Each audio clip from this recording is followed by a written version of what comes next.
और ये चूँकि हर जगह ये लोग राखियाँ बाँधने का काम करते हैं और अपने को मतलब अच्छा-अच्छा पोर्ट्रेट किया हुआ है, तो लोग अगर मैं कंप्लेन भी करने जाता हूँ, तो पहली बार पुलिस वालों के दिमाग में यही आएगी, ये संस्था तो अच्छी है, हमने अच्छी बात सुनी है इनके बारे में, ये लोग हमको राखी बाँध दिए हैं। ये ही आदमी गलत लग रहा है और उसकी बड़ी-बड़ी दाढ़ियाँ हैं, सिर पे टोपी है और वो कुछ हरा कपड़ा पहन के पीठ पे और कुछ ऐसा जादू मंत्र वगैरह चीज़ें कर रहा है आगे बिछाकर। तो हमारी मम्मी ने वो देखा उस जो जादू टोना करने वाला मौलवी था, उसके बाद घर आके बोला कि ये लोग यहाँ पर हमारे फादर को बोला कि मम्मी ने हमारे कि यहाँ पर ये सब जादू टोना करवा रही हैं। आप चलिए ज़मीन अब तो हम लोग दे चुके हैं, जाने दीजिए भगवान देखेंगे ऊपर, अगर हमने सही किया है तो सही जगह ही जाएगा। ऊपर वाला देखेगा, अब आप वहाँ पर मत जाइए। कुछ अच्छा हो जाए आपके साथ तो कहेंगे कि ये बाबा ने किया है, कुछ गलत हो जाए तो ये कहेंगे कि ये आपके पिछले कर्मों का फल है और नहीं हुँ। तो आपने कभी कोई जीवन में कुछ पाप किए होंगे उसका फल है। इसमें बाबा से कोई मतलब नहीं है।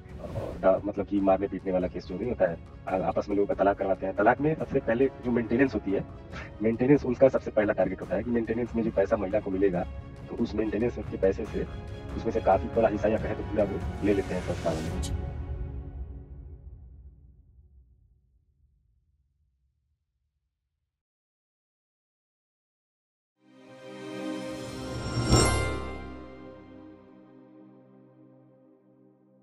जी, जी, तो बस। राजीव जी आपका बहुत स्वागत है और आप शुरू से हमको सारी अपनी पूरी यात्रा बताइए। मैं म्यूट हो रही हूँ, तो आपको अगर आवाज़ नहीं आएगी आपकी तो मैं बता दूँगी, अदरवाइज़ आपकी आवाज़ आ रही है होगी। अगर जी। नहीं आएगी तो बता देंगे। उत्तर प्रदेश में एक जिला है बलिया, वहाँ पे एक तहसील है बांसडीह, वहाँ के हम मूल निवासी हैं, अभी तत्काल में यहीं पर रहते हैं। हमारे पिता जो हैं उनका प्रोफ़ेशन है वो मतलब सेना में काम करते थे, भारतीय सेना में, आर्मी में और उन्होंने उनकी कई जगह पिछले कई जगह उनकी पोस्टिंग रही है। उन्होंने असम में, श्रीनगर में, इलाहाबाद में, आंध्र प्रदेश में कई जगह उन्होंने काम किया है। जैसा हम सभी को पता है कि आम तौर पर जो रिक्रूट सेना में भर्ती होते हैं, युवा जो भर्ती होते हैं, वो 16-17 वर्ष की उम्र में अभी कच्ची उम्र होती है, उसी में भर्ती हो जाते हैं और समाज से पूरी तरह से कट आउट हो जाते हैं और उनकी उनकी पूरी जो है मानसिक और शारीरिक ऊर्जा जो होती है भारत माता की देश सेवा में ही केवल लगी रहती है। तो इस तरह उन्होंने बाहर अलग-अलग जगहों पर पोस्टिंग रहते हुए उन्होंने जी, तो उन्होंने काम किया बड़ी ईमानदारी के साथ, पूरी निष्ठा के साथ। लेकिन यही उनके लिए जो समाज से समाज की जो में जो गलत प्रकार के लोग हैं, जो उनका फ़ायदा उठाने वाले लोग हैं, उनके बारे में उन लोग वो उनकी जानकारी नहीं रख पाए और 2014 में रिटायर हुए। 2014 में रिटायर होने के बाद उन्होंने सोचा कि कुछ दूसरा काम किया जाए, तो अलग-अलग जगह प्रयास किया लेकिन नहीं हुआ। फिर उनका मन भी नहीं किया कि हमारे पास पेंशन आ रही है, हमने इतना साल इतना मेहनत किया है, दौड़-भाग, खतरनाक जगहों पर रहने रहने का काम तो उन्होंने फाइनली यही सोचा कि हम घर पे अपने आराम से पेंशन के साथ अपना अगला अगला जो है रिटायरमेंट लाइफ जिएँगे। जी, जी। जी, तो पता आपके नहीं कितने भाई-बहन हैं? आप अकेले हैं? मैं अकेले हूँ और एक मेरी बहन है, उनकी शादी हो चुकी है। जी, जी, तो रिटायर होने के बाद 2016 में हमारी चूँकि मम्मी है, वो हमारे पापा सर्विस में थे, तभी 2011-12 के आस-पास में जब मैं हाई स्कूल में था, तो उस समय हुई वो ब्रह्मा कुमारी से जुड़ी हुई थी। उतनी मतलब अच्छे तरीके से नहीं, कभी-कभी आना-जाना कोई उनको लेके चला गया था, तो लेके चली गई। तो उनका आना-जाना रहता था, कभी महीने में, हफ्ते में वगैरह। फिर 2015 का समय आया, तो हमारी मम्मी ने फिर से देखा कहीं यहीं आस-पास ब्रह्मा कुमारी वाले लोगों को। फिर वहाँ पर उनसे मिली, पूछी उन्होंने उनसे पूछा कि ये ब्रह्मा कुमारी का सेंटर कहाँ है? तो उनको पता चला कि बलिया जो जब डिस्ट्रिक्ट हेडक्वार्टर है, वहाँ पर इसका मेन सेंटर है। अलग-अलग जगह और जो अलग-अलग तहसीलें हैं, सब डिस्ट्रिक्ट है, वहाँ पर भी सेंटर है, लेकिन जो हमारी बांसडीह तहसील है, वहाँ पर उस समय तक नहीं था सेंटर, तो वो ये ब्रह्मा क्यों ढूँढ कुमारी रही वाला। थी ब्रह्म कुमारी का सेंटर? उन्हें किसने बताया था? 2012 में जब मेरे फादर जयपुर में पोस्टेड थे, तो हम लोग पढ़ाई के लिए हमारे पिता वहाँ इलाहाबाद के कैंटोनमेंट एरिया में रहने के लिए जो आर्मी क्वार्टर्स है, वहीं पर हम लोग रहते थे और पढ़ाई करते थे। वहीं पर हमारी मम्मी चूँकि शुरू से धार्मिक प्रवृत्ति की, कोई बोलता था कि इस सत्संग में चली जाओ, उस सत्संग में चली जाओ, वो चली जाती थी। अपने खाली समय में मन की शांति कहें या भक्ति कहें, जो भी हो, तो वैसे ही वो जुड़ी थी। तो कुल मिला के 2012 समय बीता, तो पिता रिटायर हुए, उसके बाद 2015 में हमारी मम्मी उनको लेकर बलिया जाने लगी, वहाँ पर सेंटर पर। फिर धीरे-धीरे समय बीता, 3, 4, 5 महीने में उन्होंने देखा कि यहाँ पर काफ़ी लोग बांसडीह से जुड़ रहे हैं, तो इन्होंने जो हमारी नज़दीकी तहसील है, 1 किलोमीटर दूरी पर ही है, वहाँ पर नया सेंटर खोल दिया। उसके बाद होता है समय बीतता है धीरे-धीरे, धीरे-धीरे, अब 2016 आता है। उन्होंने इसी बीच उन्होंने ये एक 7 दिन का कोर्स होता है, जिसमें ये पहला जो होता है, पहली बार अपने जो संस्था के बारे में, हमारी उनकी संस्था कैसे काम करती है, अ, लोगों को तथाकथित शांति कैसे मिलेगी, इसके बारे में वो लोग अपने शादी के कोर्स में पता नहीं क्या पढ़ाते हैं। हम खुद वो हमको कई बार उन्होंने बुलाया है। हम नहीं ये सब चक्करों में उस समय तो हम जानते भी नहीं थे और ना ही हमें कोई ये धार्मिक ये जो विशेष रूप से धर्म में तो मुझे इंटरेस्ट था, लेकिन ये सब सत्संग वाले ढोंगियों में मुझे शुरू से ही इनसे नफ़रत थी। इनके बारे में ख़ैर कुछ जानकारी नहीं थी, फिर भी मुझे इनसे परहेज़ था, अच्छा नहीं लगता था। मंदिर आना-जाना हमको अच्छा लगता था। तो 2016 में जाते रहे, मुझे भी कोई जानकारी इनके बारे में नहीं थी कि ये गलत लोग हैं या कैसे लोग हैं, मुझे पता नहीं था कि मैं अपने माता-पिता को मना करूँ कि यहाँ मत जाइए। 2016 आते-आते ये अचानक मेरे पिता कहने लगे कि ऐसा है कि मैं लहसुन-प्याज़ छोड़ रहा हूँ और घर में कल से लहसुन-प्याज़ नहीं बनेगा और ना तुम खाओगे कुछ भी घर पे बाहर से भी नहीं लेके आओगे घर में और तुम भी छोड़ दो। तो मैंने कहा मैं तो नहीं छोड़ पाऊँगा लहसुन-प्याज़। हाँ, ठीक है घर में नहीं बनेगा कोई बात नहीं, लेकिन आप मैं पहले तो उनको समझाया कई बार कि नहीं पापा ऐसा मत करिए, ये लोग धीरे-धीरे आज से आपसे आपसे लहसुन छुड़वा रहे हैं, कल कहेंगे कि ज़मीन दे दीजिए, कल कहेंगे इतना पैसा दे दीजिए, उतना दे ये लोग आपको गुमराह कर रहे हैं। ऐसा कोई धर्म नहीं है जहाँ पर ऐसा होगा भी तो ये मुझे गलत ही लग रहा है। तो फिर उसके बाद से मैंने इन लोगों के बारे में पता करना चालू किया इंटरनेट पर। इंटरनेट पर मैंने पता किया तो उस समय उनके बारे में कोई भी सूचना नहीं थी। कुछ-कुछ कहीं-कहीं एक पूरा वेबसाइट है, जहाँ पर लोग डायरेक्ट अपने क्वेश्चन्स रखते हैं, आंसर लेते हैं। वहाँ पर इनके बारे में मैंने डिटेल्ड में पढ़ा और उसके अलावा ज़्यादा कुछ कंटेंट था नहीं इनके बारे में। पढ़ा इनके बारे में कि ये कैसा कल्ट है, ये पाकिस्तान से जो है लेकर आ जाया था, यहाँ पर महिलाओं का ब्रेन वॉश करता है, लोगों का ब्रेन वॉश करता है, उनकी संपत्तियों को लूटता है और लोगों का परिवार तोड़ने का काम ये करता है। तो मैंने अपने यही चीज़ की जानकारी लेके मैंने अपने पेरेंट्स को बताई। तब तक चूँकि 2 साल हो साल भर हो साल डेढ़ साल हो चुका था, तो उन्होंने कहा, "अरे हटाओ ये सब फालतू की बातें हैं।" हमारे पिता ने हमको मना कर दिया। हम बल्कि अपना पूरा प्रयास हर रोज़ करते हैं कि पापा समझ जाइए ये है, ये बहुत खतरनाक लोग हैं। ये देखिए एक उस समय की बात है जब मैंने पूरा पढ़ा था कोई आईआईटी का लड़का था, वो कुछ दिन जुड़ा था, तो फिर उसने देखा ये इन लोगों का ये जो 5000 वर्ष वाला था, तो 5000 वर्ष की जो लाइफ़ साइकिल थी, उसके बारे में उसने विरोध किया था, उसके चलते उसने संस्था छोड़ी थी, उसके बारे में बताया। एक औरत एक मतलब कि एक लड़की थी, उसकी माँ उसमें फँस गई थी। उसने मतलब कि अपने पति को तलाक दे दिया था। मतलब कि उस लड़की के पेरेंट्स अलग हो गए थे इस संस्था के चलते। वो मैंने बताया, कोई मेरी सुनने वाला नहीं था। आस-पास में जितने मैं ब्रह्मा कुमारी के लोग हैं उनको बताता तो वो मेरी को ही उल्टा समझाते कि ये तुम गलत कर रहे हो, ऐसा कर रहे हो, वैसा कर रहे हो, तुम्हारे साथ गलत होगा, ये होगा। धीरे-धीरे समय कटता रहा, मैं अपने माता-पिता के साथ कितना मैं उनको विरोध कर पाता। फिर उसके बाद 2018 आते-आते 16, 17, 18 ऐसे बीतता गया। 18 में के बीच हमारे जो पिता हैं, माता हैं, कई बार जो है माउंट आबू ये जाते रहे। तो माउंट आबू जाते रहे, उसके बाद लगभग हर साल ये लोग लेके जाते हैं। उनको लेके जाते थे, पैसे का पेंशन भी अच्छा खासा आता था पिता का। उनको भी कोई परेशानी नहीं है, घूमना हो जाता था, घूमने का घूमना हो जाता था और इन लोग तो रोज़ आप मोटिवेट भी करते गए थे थे। क्या? आप भी गए थे? हमको कई बार हमारे पेरेंट्स ने कहा कि चलो, लेकिन मैं जब 2000 शुरू में जब उन्होंने लहसुन-प्याज़ छोड़ा तो मैंने इनके बारे में पता कर लिया कि ये लोग ढोंगी हैं, लोगों का घर तोड़वा रहे हैं, ब्रेन वॉशिंग कर रहे हैं। तो फिर मैंने बोला कई बार मुझे बोला कि मेरे पापा कि तुम कुछ पैसा वैसा मत दो, मैं मेरी तरफ से मैं सब करूँगा, तुम चलो सिर्फ। फिर ये भी लालच दिया कि ट्रेन से नहीं तुमको मैं फ्लाइट से ले जाऊँगा और लेके आऊँगा। मैं बोला कि मैं वहाँ जाऊँगा, मेरा ही कुछ ब्रेन वॉश कर दिया तो, मुझे कुछ खिला दिया। मुझे उस समय क्लैरिटी नहीं थी कि ये लोग साइकोलॉजी ट्रिक खेल रहे हैं।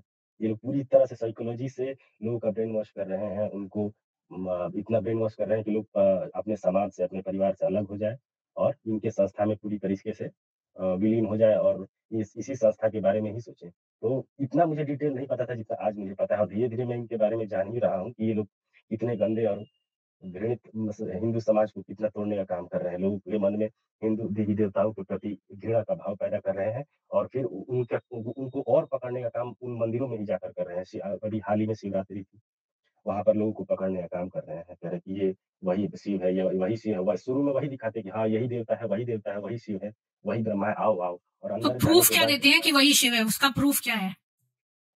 वो शुरू में कुछ प्रूफ नहीं देते हैं, सामने वहाँ पर लगा देते हैं कि हाँ, ये उसमें आप पोस्टर में देखेंगे कि शंकर जी की फ़ोटो रहेगी, लक्ष्मी जी की फ़ोटो रहेगी। वो बस वो क आप यदि कई लोग गए हैं, मैं भी गया हूँ, उनकी कोई भी बातें मतलब कि तर्क के साथ फिट नहीं होती। आप यहाँ तक ये लोग जो रोज़ मुरली छोड़ते हैं, उसको आप यदि खोल के पढ़ना चाहें, आप अभी भी खोल के पढ़ेंगे, कुछ आपको हल्का-फुल्का समझ में आएगा, टेढ़ी-मेढ़ी हिंदी ऐसे मतलब उलझा कर रखते हैं ये लोग कि उ सामने वाले को नहीं समझ में आए और जब वो नहीं समझ में आए तो जाके उनसे पूछे और जो जब जाके उनसे पूछे, उनके सेंटर पर दीदियों से पूछे तो वो अपने मन मुताबिक चीज़ें बताएँ, जो उनके लिए सूट करे कि ताकि उनसे कुछ निकलवाया जा सके। तो ऐसा काम करती थी। ठीक है? तो 2018 आते आते तो उन्होंने वहाँ पर क्या बोलते हैं माउंट आबू तीसरी बार गए। तो वो उसके बाद उधर से आते वक़्त बोले कि ऐसा है कि हम ज़मीन दान देने वाले हैं और तुम बीच में बोलोगे तो फिर ठीक नहीं होगा।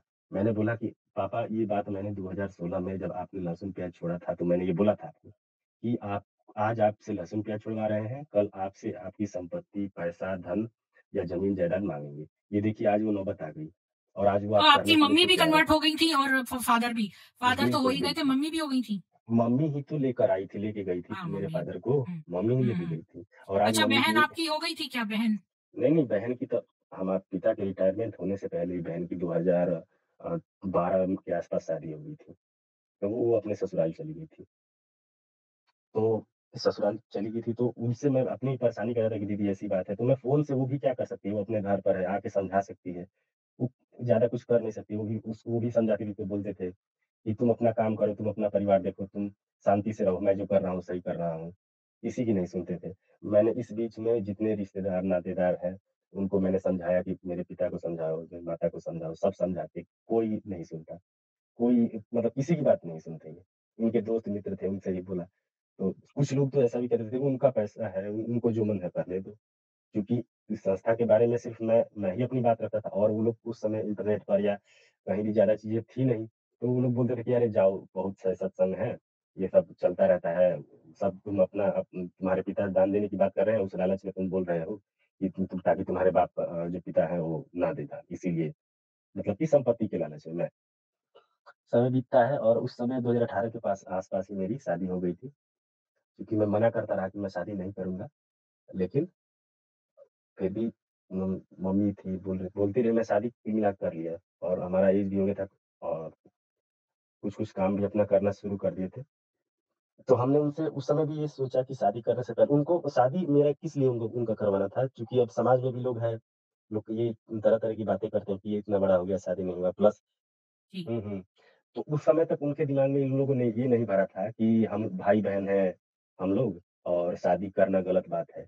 जब मेरी शादी हो गई, तो उसके बाद मैं कहा कि आप ज़मीन दान दे रहे हो, तो मैं भी चल के कौन वहाँ रहूँगा। भाई-बहन है? मतलब मुझे समझ में नहीं आई ये वाली बात, जो नहीं, आपने लास्ट में यहाँ य बोली। यहाँ इस संस्था में पति-पत्नी को भाई-बहन के तमाम बना दिया जाता है। अब आप तो जब वो समझिए हो ही अब गए पति-पत्नी और उनके बच्चे भी हो गए, तो अब वो भाई कैसे हो सकते हैं? नहीं वो शुरू में नहीं बताते हैं। हुँ। वो शुरू में नहीं वो जब बताए तब ना वो हमको तब बोले जब उन्होंने बताया, संस्था वालों ने। तो अब मेरी मतलब शादी करवाने के बाद ये कि वो सेक्स ना करें, पर इसका मतलब ये थोड़ी ना है कि वो भाई-बहन हो जाएँ। नहीं तो उन्होंने डायरेक्टली मेरे को नहीं बोला ऐसा। अब आप हुँ। ही बताइए कि मैंने ऐसा बोला कि पापा मेरे को वो ये सेंटर है, तो सेंटर पे मैं भी जाके रह सकता हूँ? तो कह रहे थे, "हाँ, बिल्कुल रह सकते हैं, लेकिन फिर घर नहीं रह सकते हैं।" तो इसका आप मतलब निकालिए क्या हुआ? घर मतलब कि मेरा घर, जहाँ हम लोग रहते हैं। तो इसका सीधा मतलब वही ना हुआ जो वो लोग वहाँ पर सिखा रहे हैं कि आप लोग भाई-बहन हैं। अ, एक ही ईश्वर है, ईश्वर के एक बाप एक है, यानी कि ईश्वर ही बाप है सबका और एक बाप की जो औलादे हैं वो भाई-बहन हो गए।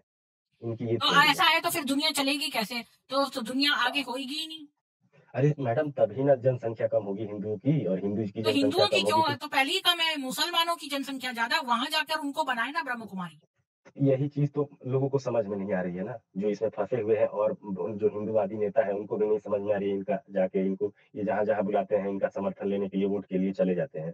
ख़ैर उन नेताओं की तो बात अलग ही है, वोट के लिए वो लोग कुछ भी कर सकते हैं सत्ता पाने के लिए। लेकिन बाकी हुँ। जो मंदिर हिंदू मंदिर जो है, उन तक हमारी बात ही नहीं पहुँच पा रही है, हिंदू म कुछ लोग उन तक पहुँच पा रही है तो वो लोग बॉयकॉट करते हैं इन लोगों के।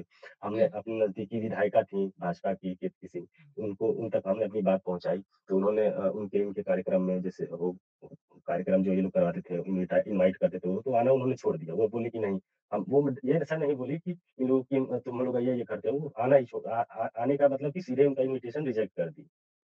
तो नहीं आती इनके कार्यक्रम में। पर इनके यही है मैडम कार्यक्रम तो ये कहते हैं बड़े अच्छे होते हैं, हम राजयोग बताते हैं एक्सेट्रा और सब मोटिवेशनल होते हैं। मैडम राजयोग बताते हैं ना, वो शुरू में बाहर सब अच्छा-अच्छा दिखाएँगे तभी ना लोग आएँगे। बाहरी दुकान पे सब चमका के रखेंगे तभी ना आएँगे। उसके बाद तो ब्रेन वॉश करने के बाद तुम हमारे हमें हाँ मिलाने ही लगोगे। जैसे कि हमारे फादर खुद कहते हैं कि हिंदू देवी-देवता सब कहीं लिखा है कि ये जो गीता है, ये जो रामायण है, ये कौन लिखा है? कोई प्रूफ है तुम्हारे पास? ऐसा-ऐसा बोलते हैं। तो अब क्या कहें? अब ये कौन इनके दिमाग में भरा है, कौन भरा है? जब इस संस्था से जुड़े हैं, तो इसी संस्था के ना लोग भरे हैं, ये बाहर से तो भरे नहीं हैं। ऐसी-ऐसी बातें सुन के अंदर कष्ट नहीं होगा कि ये लोग मैं खुद लोगों को समझाता था कि कहीं जैसे कि ये नेटवर्क मार्केटिंग वाले होते थे, इन लोगों से मैं लोगों को बचाता था कि भाई इसमें मत जाओ। जो फँस गया था उसको हम बोलते थे भाई कि हटो, निकल जाओ।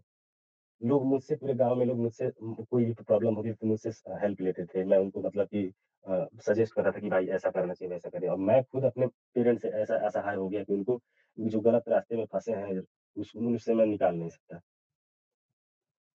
ऐसी स्थिति हुई। फिर मैडम 2022 में उन लोगों ने मेरे फादर का ब्रेन वॉश करके और संपत्ति मैंने उनको कई बार बोला कि ऐसा मत करो, वैसा मत करो, पैसा लेना है ले लो। हमारे मतलब कि दादाजी की ये है ज़मीन करके गए थे बड़ी मेहनत से, मत लो, मत लो।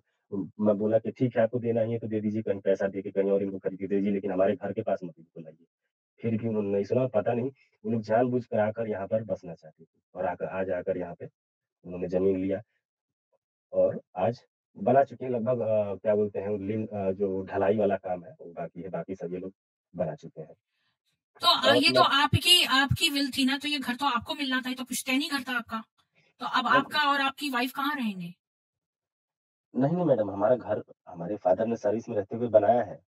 ज़मीन है जो पुश्तैनी ज़मीन अच्छी खासी हमारे दादाजी करके गए थे, तो उसमें से 1 कट्ठा यानी लगभग 1000 स्क्वायर फीट ज़मीन की बात उन्होंने की कि आप 1000 स्क्वायर फीट ज़मीन दीजिए, हम सेंटर बनाएँगे वहाँ पर और लोगों की ये मतलब कि लोगों का मतलब लोगों को प्रचार-प्रसार करके और लाएँगे यहाँ पर। ठीक उन्होंने पहले किया, फिर इनको धीरे-धीरे पुश किया कि नहीं एक एक 1000 स्क्वायर फीट में नहीं होगा, आप 1.5 दीजिए मतलब कि 1500 स्क्वायर फीट यहाँ पर डेढ़ कट्ठा कहते हैं उसको, 1 कट्ठा, डेढ़ कट्ठा, 2 कट्ठा ऐसे कहते हैं।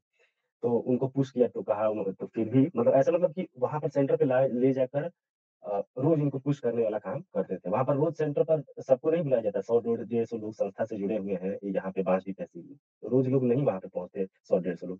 वहाँ पर उन्हीं लोगों को बुलाया जाता है जिसके पास धन ज़्यादा होता है, अच्छा खासा लगता है कि ये लोग इनसे निकलवाया जा सकता है। या फिर जो जिनसे काम लिया जाता है जैसे-जैसे झाड़ू-पोछा करना, सब्ज़ी मंगवाना, तो ये सिलेंडर लोग एक तरह भरवाना। से कॉन आर्टिस्ट हैं, कौन आर्टिस्ट स्कैमर, मतलब मैडम? जो आपकी ये लोग हाँ, हाँ। स्कैमर की श्रेणी में आते हैं, जो आपका सब पैसा मैडम ये स्कैम कर फुल लेते हैं। फुल स्कैमर है मैडम लेकिन इनके बारे में कोई पता नहीं क्यों नहीं बोल पा रहा है। हम खुद नहीं बोल पा रहे हैं। यहाँ पर ऐसा इस तरह से इन लोगों ने किया है पूरा मतलब कि अपना जाल फैलाया हुआ है और यहाँ पर वकीलों को अपने साथ रखा है। रक्षाबंधन पर पुलिस वालों को थाने में जाकर राखियाँ बाँधती हैं, एसपी ऑफिस में जाकर राखियाँ बाँधती हैं, डीएम ऑफिस में जाकर राखियाँ बाँधती हैं, तहसील में जो एसडीएम लेवल के अधिकारी होते हैं उनको राखियाँ बाँधती हैं। मतलब जितने बड़े लोग हैं नेताओं को, विधायक को, सांसद को बीडीओ को, हर अधिकारियों को राखी बाँधती है ताकि उनकी नज़र में ये मतलब लोग इन्होंने अच्छे बने। सिस्टम अपने कब्जे में कर रखा है। जी, जी, बिल्कुल। और ये चूँकि हर जगह ये लोग राखियाँ बाँधने का काम करते हैं और अपने को मतलब अच्छा-अच्छा पोर्ट्रेट किया हुआ है, तो लोग अगर मैं कंप्लेन भी करने जाता हूँ तो पहली बार पुलिस वालों के दिमाग में यही आएगी ये संस्था तो अच्छी है, हमने अच्छी बात सुनी है इनके बारे में, ये लोग हमको राखी बाँध दी है। ये ही आदमी गलत लग रहा है हमको। तो इसी इसी के चलते कोई भी उनको पहली नज़र में उन पे कोई शक करने वाला नहीं है यहाँ पर। ठीक है मैडम, तो हम पहले हमारे फादर को पुश किया 1 कट्ठे के लिए, फिर डेढ़ कट्ठे के लिए, फिर फाइनली 2 कट्ठे के लिए। 2 कट्ठे मतलब कि लगभग 2000 स्क्वायर फीट ज़मीन उनको पुश करते-करते, ब्रेन वॉश करते-करते कर दिया। उसके बाद मैंने भी उनको कई सुझाव दिए कि ये बताइए 100 150 लोगों की संस्था है, यही यही अकेले यहाँ पर इतने अमीर हैं कि मैं खुद सेंटर पर गया था उनके यहाँ, जो दीदियाँ बैठती हैं। उनको कई बार रिक्वेस्ट किया कि समझ जाइए, समझिए। मैं खुद बोल रहा हूँ, उनको बोला भी था कि आप नहीं करेंगे तो मैं ये करूँगा, वो करूँगा, तो उनके अंदर वो भी नहीं है, उसके लिए भी वो लोग सब तैयार हैं वहाँ पर। जिस दिन उनको लगता था कि मैं आने वाला हूँ, वहाँ पर 4-5 लोग, 10 लोग आदमियों को वो इकट्ठा करके वहाँ बैठ जाती थी। तो ऐसा चल रहा था और मैडम ये इनका मतलब क्या कहें आपको, और लेडीज़ जो लोग हैं तो फिर कोई कितना कहेगा? सब हाँ, लेडीज़ मैडम लेडीज़ हैं। मैं हाँ। खुद वहाँ जाता था तो अपने फ़ोन के कैमरा को ऑन करके जाता था ताकि मेरे पर कोई रेप केस वगैरह झूठा ब्लेम ना लगा दे। मैं खुद वहाँ जाता था तो, क्योंकि उनको पता था कि ये हम हमको आएगा, कुछ बोलेगा क्योंकि उस समय मैं उनसे काफ़ी खफ़ा हो चुका था और उनको बार-बार बोलता था कि मेरे बाप का पीछा छोड़ दो, मेरी माँ का पीछा छोड़ दो, मेरे परिवार का पीछा छोड़ दो। लेकिन वो सुनने को तैयार नहीं थे। उनको लग रहा था ऐसा कि हमको कुछ नुकसान कर सकता है। तो मुझे भी ऐसा लग रहा है तो मैं पहले से ही ऐसे प्रिपेयर होके ही जाता था, फ़ोन की वीडियो रिकॉर्डिंग चालू करके जाता था। तो ऐसी-ऐसी बात है मैडम। 2022 में उन्होंने ब्रेन वॉश करके पूरी 2 कट्ठा मतलब 2000 स्क्वायर फीट ज़मीन ले लिया। उसके बाद भी मैडम हमने कहा कि चलो ठीक है, ले लिया तो ले लिया, कोई बात नहीं। अब उनसे मैंने बोला कि आप लोगों ने ले लिया, अब आप लोग संतुष्ट हो जाओ, अब मेरे परिवार का पीछा छोड़ दो, कम से कम मेरे घर में अब शांति रहने दो। उसके बाद भी मैडम लगातार इन लोगों ने वहाँ पर बुलाते रहे, उसके बाद घर में झगड़ा वगैरह होता रहता था लगातार। मैंने दुकान खोली थी, कॉमन सर्विस सेंटर होती है, जनसेवा केंद्र हमारी एक दुकान खोली थी। कॉमन सर्विस सेंटर जो कि गवर्नमेंट सर्विस जो गवर्नमेंट की जो स्कीम होती है, उनको जो गाँव के लोग होते हैं, उन तक पहुँचाने का काम होता है, जहाँ पे आय-जात निवास वगैरह बनाया जाता है, तो वो मैं काम करता था। उसे भी इन लोगों ने मेरे फ़ादर के माध्यम से बंद करवा दिया। कहा कि इसके पास ज़्यादा पैसा हो जाए मेरे फ़ादर ही बोलते थे, वो लोग तो नहीं बोलते थे कि तुम्हारे पास ज़्यादा पैसा है, ज़्यादा उड़ रहे हो, तुम बंद करो दुकान, निकलो यहाँ से। तो 2022 के अप्रैल के आस-पास में दुकान उन्होंने बंद करवा दी। तब से मैं तो वो बेरोज़गार हूँ। दुकान तो आपके नाम थी, आप मत बंद करते? नहीं मैडम, दुकान जो थी वो हमारे फ़ादर ज़मीन खरीदे थे, वहाँ पर दुकानें बनवाए थे, उसी रूम में लेके मैं अपनी दुकान चलाता था। उनका कहना था मतलब जब आपके फादर को आपके करियर की चिंता नहीं थी? नहीं मैडम, उनको जल्द से जल्द स्वर्ग में सीट पक्की करनी थी परम धाम में। जब जितना इस संस्था के लिए बाबा के प्रचार-प्रसार के लिए जितना ज़्यादा हमारे पिता करेंगे, तो उतनी उनको परम धाम में अच्छी सीट मिलेगी। इसका लालच देके उनसे जो भी मन का काम करवाते थे ये लोग और अभी भी करवा रहे हैं। फिर मैडम अब यहाँ से चीज़ें घूमती हैं। 2022 का लास्ट आता है अक्टूबर के आस-पास में। उस समय आते-आते मेरी माँ अचानक एक दिन ऐसे ही वैसे हमारी पत्नी थी, घर में खाना बनाती थी, उनको करने के लिए कुछ होता नहीं था, तो ऐसे ही चली गई मम्मी मम्मी हमारी सेंटर पर। वहाँ पर जाकर देखती हैं कि एक विकलांग आदमी जिसका आधा पैर कटा हुआ है, दोनों पैर मतलब आधा-आधा कटा हुआ है घुटने से और हाथ कटा हुआ है पूरा।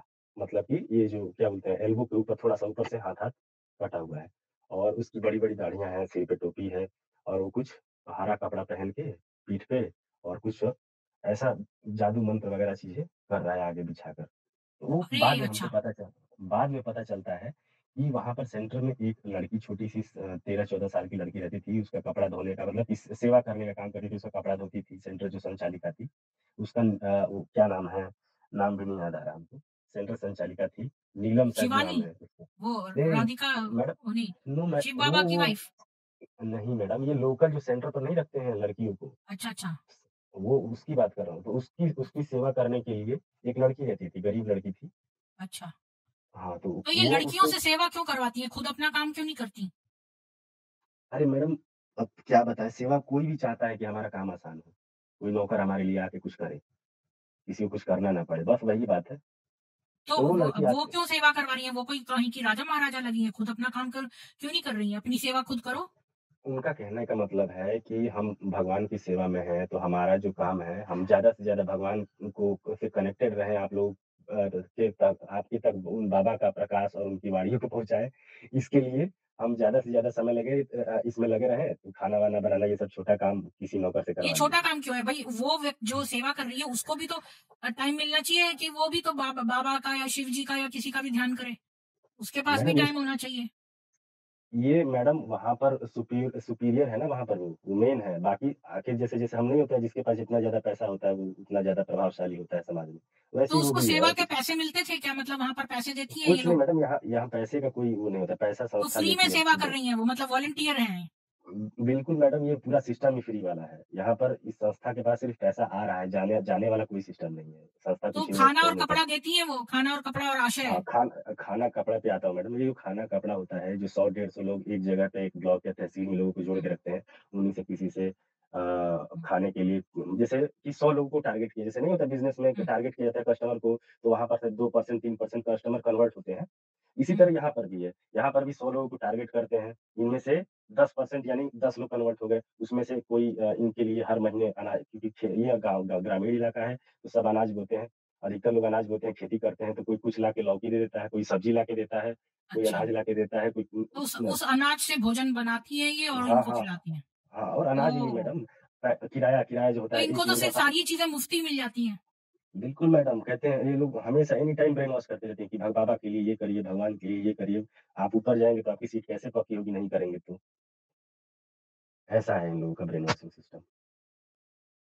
तो ऐसे ये लोग अगर जैसे मान लीजिए कि एक होता है जो लोग हमारे यहाँ तुरहा होते हैं, जो कि सब आम तौर पे सब्जी बोने का काम करते हैं। एक अही होते हैं, अही जात के लोग होते हैं जो कि हम खुद है यादव को अहीर कहा जाता है, जो कि दूध वगैरह मिल्किंग वगैरह गाय चराना, गाय की सेवा करना, गाय भैंसों को रखना, दूध निकालना, बेचना। श्री तो कृष्ण उन के यादव, हाँ जी। हाँ, हाँ। तो उनसे ये लोग दूध दही लेने का काम करते हैं। तो हमारे यहाँ भी गाय थी, तो हमारे फादर जो है वीक में 1-2 बार इनको यहाँ दूध फ्री में दिया करते थे। अब खैर गाय अच्छा, है तो नहीं। ये हर व्यक्ति से उसके व्यवसाय का फ्री में सामान लेती हैं। बिल्कुल। को एक ई-रिक्शा वाला है, तो ई-रिक्शा वाला है, तो उसको जहाँ उनको सेंटर पे प कहीं दूसरी जगह गाँव में प्रवचन देने जाना होगा, तो फ्री का बुलाएँगी कि चलना है, आइए। वो ले जाएगा उनको, फ्री में छोड़ के आएगा और फिर दिन भर बिज़नेस करेगा। शाम को अपना मतलब कि दिन भर वही लोगों को ढोना, इधर-उधर पैसा कमाएगा, फिर शाम को जब उनका प्रवचन कंप्लीट होगा, तो उनको उठाने के लिए फ्री में ले जाएगा।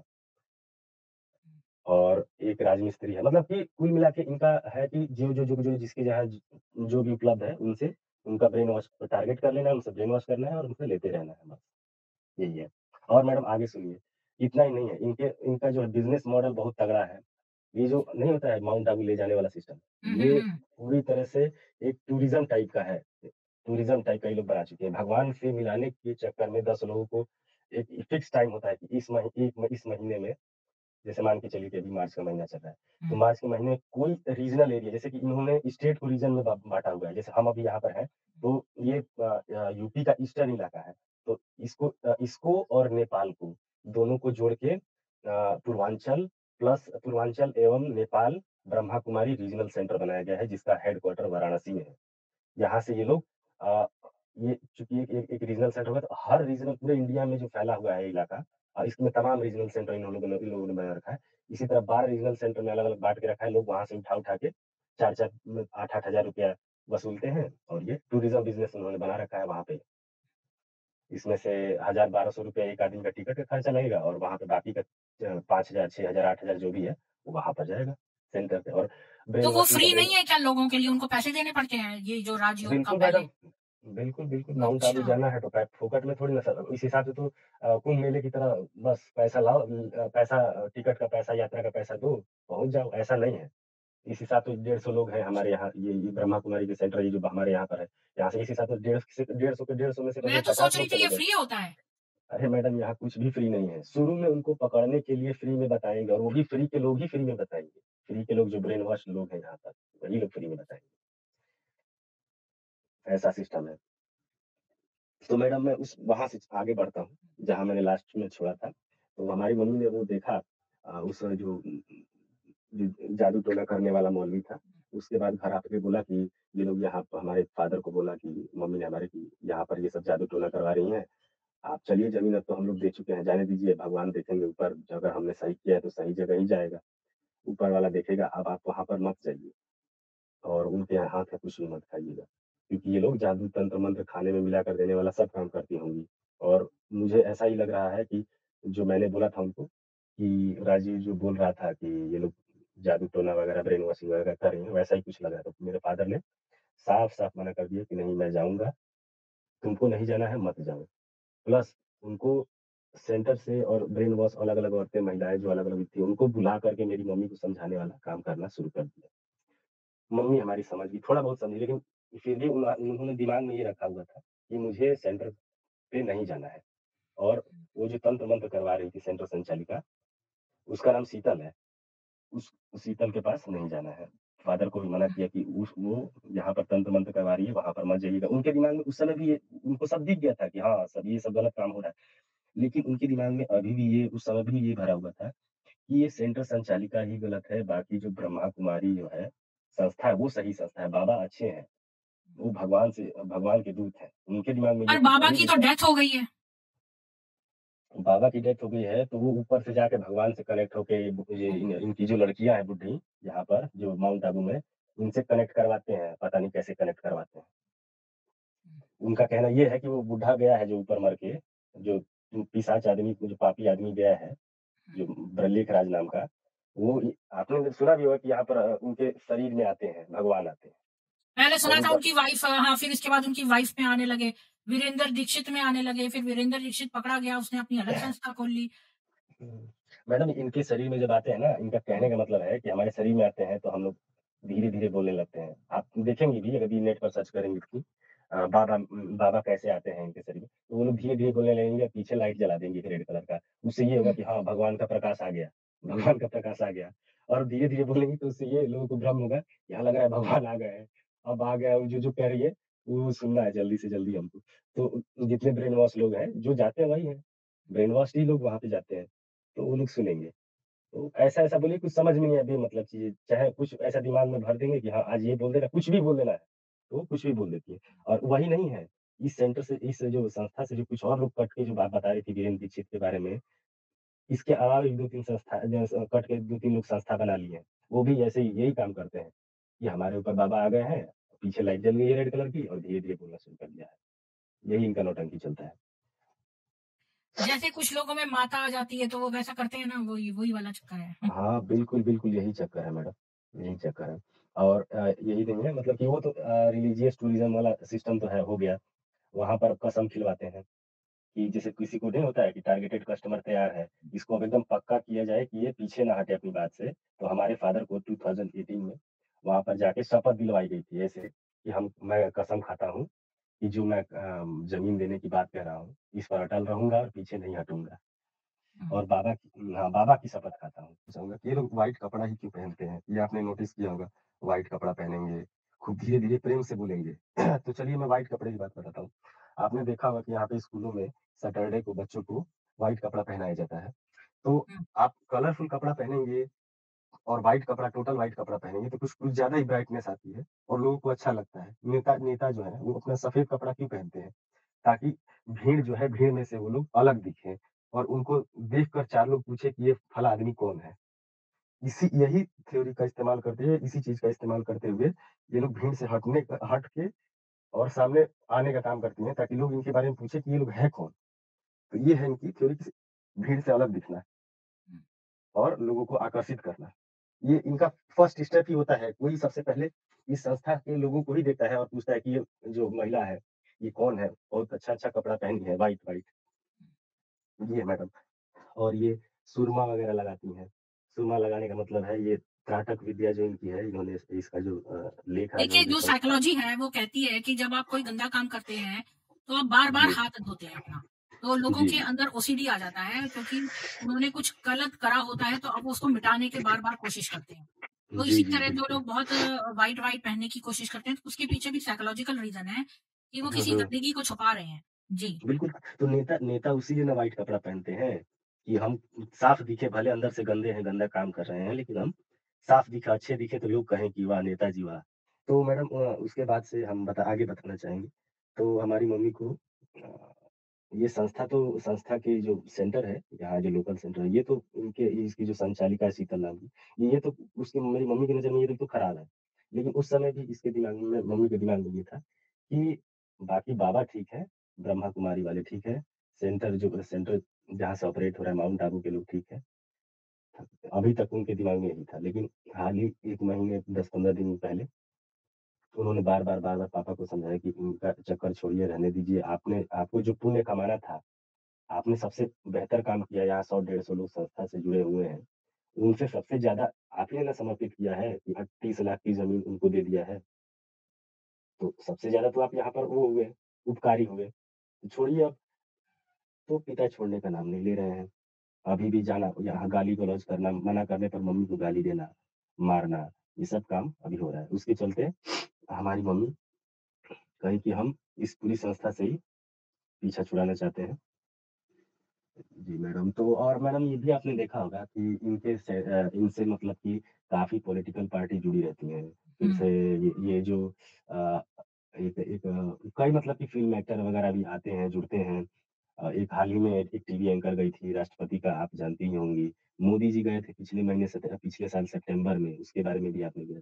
तो पॉलिटिकल पार्टी इसलिए जाती हैं क्योंकि हम इनके पास यानी ब्रह्मा कुमारी जो है संस्था है, इनके पास मास में करीबन लाखों में ब्रेन वॉश लोग हैं जिनके पास कान में सिर्फ सेंटर से ये सुन गया कि इस पार्टी को वोट देना है इस साल मतलब कि जो संसदीय चुनाव होने हैं तो इसमें इस पार्टी को मतलब कहेंगे नहीं, बस इतना कह देंगे सेंटर की जो संचालिका है उनसे कहलवा देंगे सर्कुलर जो है, वो जो माउंट आबू से जारी हो जाता है, वो भी कैसे लिखित में नहीं मौखिक जारी होता है।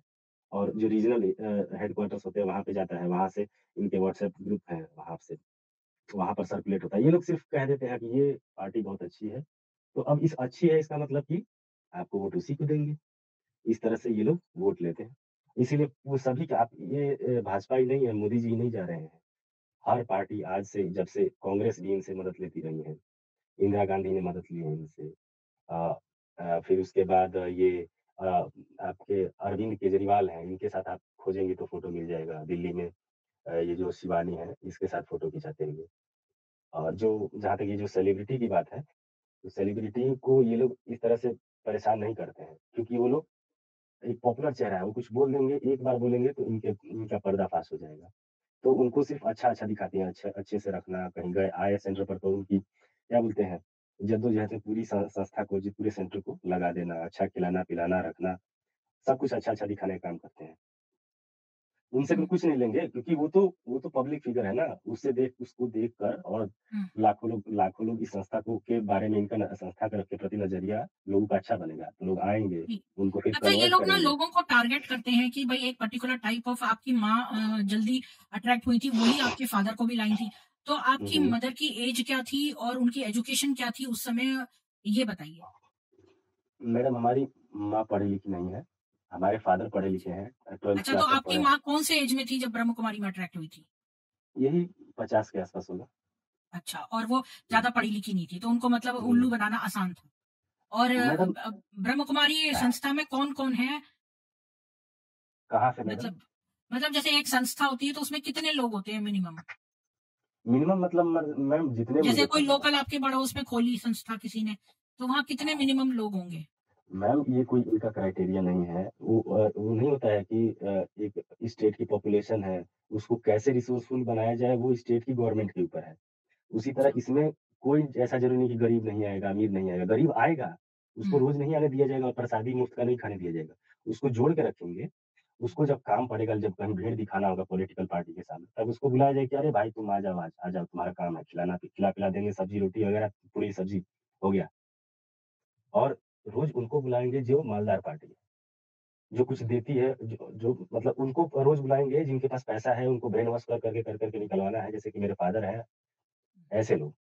वीकली उनको बुलाएँगे जिनसे कि कुछ थोड़ा बहुत पैसे का फ़ायदा है या फिर कुछ जैसे मुझे नहीं बताया मैंने अनाज देने वाले, सब्ज़ी देने वाले, सिलेंडर ढोने वाले, मुफ़्त का काम करवाने वाले, इनको वीकली बुलाएँगे, क्योंकि इनसे ज़्यादा तो काम है नहीं। और महीने में या फिर 6 महीने में 1 बार उनको बुलाएँगे, जो लोग गरीब हैं, जो या फिर गरीब नहीं भी हैं, वो पैसे से इतने जुड़े हैं कि ₹1 किसी को, किसी संस्था-वंस्था को देने का इंटरेस्ट नहीं रखते हैं। बस टाइम पास के लिए आ जाते हैं, तो वैसे लोगों को ये लोग महीने में या फिर 6 महीने में लोग बुलाते हैं। हाँ, लेकिन ग्रुप में सबको जोड़ के रखते हैं। बार-बार से ये चीज़ें जो हैं, बाबा की मुरली जो ये इनके जो यूट्यूब चैनल है, क्या बोलते हैं, अलग-अलग यूट्यूब चैनल की चीज़ें डालते रहते हैं ताकि कोई तो किसी का तो जो लोग पैसा देने के लिए तैयार नहीं है, वो कुछ-कुछ तो दे के आ जाए। कब किसका दिमाग खुल जाए, किसको कब किसके दिमाग पर क्या चीज़ वो हो जाए, इफ़ेक्ट हो जाए और वो कन्वर्ट हो जाए, जो पैसा नहीं देता था देने लगे। तो ग्रुप में व्हाट्सएप ग्रुप में जोड़ के सबको रखते हैं। ऐसा सिस्टम है इनका। ये मैडम फ़नल है पूरा, जो नहीं बिज़नेस फ़नल होता है, हुँ। ये पूरा बिज़नेस फ़नल है एक टाइप से समझिए। जी, आपने और बहुत डिटेल में बताया, अच्छा। जी। हुँ, और ये तो आपको पता ही होगा कि मंदिरों पर कैसे-कैसे ये लोग जाते हैं, किसी को कि मतलब कि कोई जागरूकता नहीं है मंदिर के पुजारियों हुँ, में या फिर हिंदू संस्था के लिए जो जैसे कि यहाँ पर बजरंग दल वगैरह लोग के लोग हैं, हमारे यहाँ उत्तर प्रदेश के सीएम योगी हैं, वो तो हुँ, ख़ैर जानते होंगे इस संस्था के काले कारनामे, लेकिन चूँकि वो राजनीति से जुड़े हुए हैं, तो उनको फ़ायदा भी लेना है, तो उनको उससे कोई ख़ास फ़र्क नहीं पड़ता होगा। लेकिन उनकी जो संस्था हिंदू युवा वाहिनी यहाँ पर चलती है, उसके उ उन उसके जो यहाँ पर रीजनल अध्यक्ष वगैरह हैं, उनको भी कुछ नहीं पता। हिंदू संगठन अलग-अलग प्रकार के किसी को कुछ नहीं पता है। बस चल रहा है चलने दो। हमारे यहाँ एक पास ही में एक तहसील है रसड़ा तहसील। योगी की तरह ही एक वहाँ के भी मठ के महंत हैं। उनको भी नहीं पता। वो खुद उद्घाटन में आए थे। उनके सामने ये लोग बोलते हैं कि हम लोग दोनों धर्म के रास्ते पर चल रहे हैं। हम दोनों संस्थाएँ बस हमारा तरीका अलग-अलग है। मैडम ये जो होता है ना तर्कवादिता होता है जो इंसान को भगवान ने दिया है कि किसी भी चीज़ के बारे में गलत सही सोच के उस पर निर्णय लिया जाए। इस हुँ, क्षमता को वो लोग पूरी तरह से खत्म कर देते हैं और इंसान में ऐसा डर बना देते हैं कि यदि आपने इसके विरोध में बोला तो आपके साथ कुछ ना कुछ गलत होगा। और कुछ अच्छा हो जाए आपके साथ तो कहेंगे कि ये बाबा ने किया है, कुछ गलत हो जाए तो ये कहेंगे कि ये आपके पिछले कर्मों का फल है और नहीं हुँ, तो आपने कभी कोई जीवन में कुछ पाप किए होंगे उसका फल है। इसमें बाबा से कोई मतलब नहीं है। लेकिन अच्छे कर्म जो जी, है वो बाबा के चलते होंगे। आप आपके साथ कुछ अच्छा हो रहा है, हुँ, आपकी नौकरी लग गई, आपकी सैलरी में हाइक हो गया, आपका मतलब कुछ भी मंगल हो गया, तो हुँ, वो बाबा के चलते हुआ है। लेकिन कुछ गलत हुआ तो आपके कर्मों का फल है। इनका कहना है ये। कई बार मैंने अपने पिता को समझाने की कोशिश किया है, तो मेरे को जवाब देते हैं कि जैसे मेरे को अब तक मैं जितने दिन से विरोध कर रहा हूँ, यदि मुझे कुछ हो गया होता, तो उनके दिमाग में ये पक्का है कि कन्फर्म हो जाता है कि ये मेरा लड़का है, ये संस्था के विरोध कर रहा था, इसके चलते इसको ये हो गया। हुँ, हाँ, बिल्कुल। इस चीज़ को प्रूफ करने के लिए तो वहाँ पर जब मैं चूँकि संस्था यहाँ पे सेंटर में तो जाता नहीं था। एक बार मैं उनको जाके गाली वगैरह दिया था कि तू मेरे घर से दूर रह, ये वो मेरे परिवार से दूर रहे तो नहीं तो मैं तुझे छोड़ूँगा नहीं।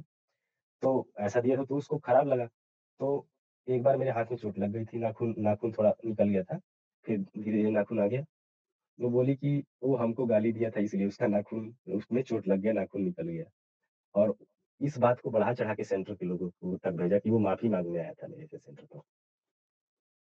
कि हुँ, और माफ़ी माँग के ये बोल रहा था कि हे बाबा हमसे गलती हो गई, आगे से ऐसा नहीं होगा। लोगों को वहाँ पे सेंटर के लोगों को भ्रमित जो उनसे जुड़े हुए हैं, उनको भ्रमित करने के लिए वो बोल रही थी। हाँ। मैं ऐसा बोल रहा था कि मेरे से ये गलती शुरू हो में गई अच्छी बातें बता के लोगों को मोहित कर लेते हैं। चलिए बहुत सारे लोग पीछे बैठे हैं, आपकी स्टोरी फिनिश हुई है और अभी जी, आपके माँ जो है छोड़ चुकी है और फादर अभी भी हैं उसमें। जी, जी, बिल्कुल। तो क्या वो हर महीने भी सैलरी में से कुछ देते हैं? मैडम सैलरी में तो यही यही तो हमको पता नहीं चल पाता है कि वो देते हैं कि नहीं देते हैं क्योंकि जो भी है वो उनके कंट्रोल में है। ये जी, पता चल नहीं पाता है कि देते हैं कि नहीं देते हैं। जी, हाँ, मैडम, मैं ये कहना चाहता हूँ कि अभी अरुण जी हैं, फिर से रवि जी हैं और उसके बाद अभी प्रशांत जी आए थे। तो इनकी जो समस्या है परिवार की, मैडम ये भी एक पहलू है कि ये लोग पति-पत्नी में जो मैंने पहले आपको बताया कि भाई-बहन बनाना फिर उनको पति अगर ब्रह्मा कुमारी में जाती है तो पत्नी जाती है तो उसके दिमाग में भरना कि तुम्हारा पति भाई है और पति जाता है तो उसके दिमाग में भरना कि पति तुम दोनों भाई हो, सबको यहाँ पर भाई-भाई है। तो आपसी संबंध में क्योंकि कोई ना कोई एक रिग्रेट करता है, कहते हैं कि या तो तुम उसको अपने जैसा बना लो, वो भी तुम्हारा साथ दे, नहीं करता है तो उसके लिए उनके लिए और अच्छी बात होती है। जी, फिर धीरे-धीरे वो लोग पैसे निकलवाते हैं, केस करवाते हैं और मतलब कि मारने-पीटने वाला केस जो नहीं होता है आपस में लोगों का तलाक करवाते हैं। तलाक में सबसे पहले जो मेंटेनेंस होती है, मेंटेनेंस उसका सबसे पहला टारगेट होता है कि मेंटेनेंस में जो पैसा महिला को मिलेगा, तो उस मेंटेनेंस के पैसे से उसमें से काफ़ी बड़ा हिस्सा या कहें तो पूरा वो ले लेते हैं संस्था वाले। अच्छा, हाँ, यही उनका टारगेट है। जैसे मान लीजिए अरुण जी अपनी पत्नी से अभी अलग हो चुके हैं। इनकी उम्र भी 50-55 या जो है 60 मान के चलें। कुछ दिन बाद इनके यहाँ मेंटेनेंस का केस इनकी पत्नी से डलवाएँगे, उसके बाद मेंटेनेंस में से इनकी संपत्ति का कुछ हिस्सा माँगेंगे और फिर वो उस महिला से इनकी पत्नी से वो हड़प लेंगे। यही है जो तो यही ये है कारण है इनका कि स्कैमिंग ताकि सर्कल। जी, जी, आपने बहुत जी, अच्छा यही बताया यही राजीव कारण है जी। पति-पत्नियों के बीच में हुँ। भाई-बहन वाला। अच्छा, जी। तो ये आपने ये बहुत ही सभी लोग सुनिए इनकी बात ये क्या बता रहे हैं राजीव जी की ये ब्रह्म कुमारियाँ जो हैं तलाक करवा के जो मेंटेनेंस का एलिमोनी का पैसा है उसका बड़ा भाग रख लेते हैं, तो ये इनका साइकिल जी। है इस तरह से पैसा कमाने का। हुँ, बहुत-बहुत धन्यवाद राजीव जी हमारे जी। साथ जुड़ने का और हमारे सब लोगों का लोक कल्याण करने का, लोगों की आँखें खोलने का बहुत-बहुत धन्यवाद राजीव